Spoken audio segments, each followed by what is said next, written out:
Good afternoon, everybody. Welcome to today's devotion for February 1st. Today's devotion is titled, Love Wherever We Go, and the Bible reading is from Matthew chapter 25, verses 31 to 40.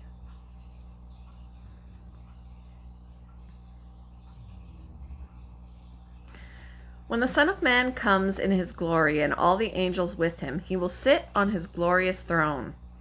All the nations will be gathered before him, and he will separate the people one from another as a shepherd separates the sheep from the goats. He will put the sheep on his right and the goats on his left.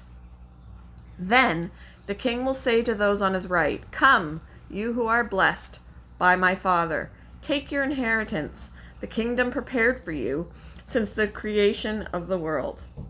For I was hungry, and you gave me something to eat. I was thirsty, and you gave me something to drink. I was a stranger, and you invited me in. I needed clothes, and you clothed me. I was sick, and you looked after me. I was in prison, and you came to visit me." Then the righteous will answer him, "Lord, when did we see you hungry and feed you, or thirsty and give you something to drink? When did we see you a stranger and invite you in, or needing clothes and clothe you? When did we see you sick or in prison and go to visit you?" The king will reply, "Truly I tell you, whatever you did for one of the least of these brothers and sisters of mine, you did for me."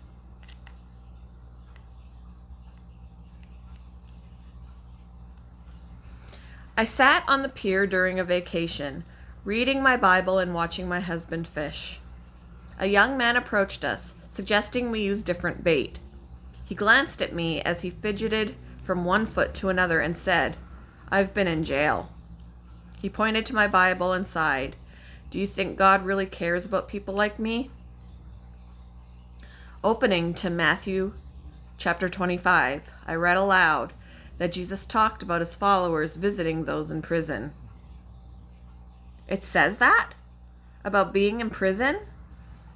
Tears brimmed his eyes when I shared how God considers kindness toward his children a personal act of love toward himself. "I wish my parents would forgive me too." He lowered his head. "I'll be right back."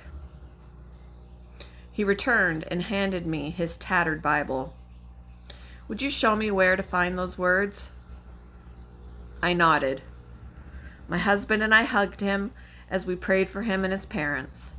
We exchanged contact information and have continued praying for him. At one point or another, we'll feel unloved, unwelcomed, in need, and even physically or emotionally imprisoned. We'll need reminders of God's loving compassion and forgiveness. We'll also have opportunities to support others who struggle with these feelings. Well, that was rude. We can be a part of God's redeeming plan as we spread his truth and love wherever we go. How can you love God by showing love to others today? In what ways has he showed you love through others? Thank you for joining me for today's devotion, and I hope you all have a wonderful day.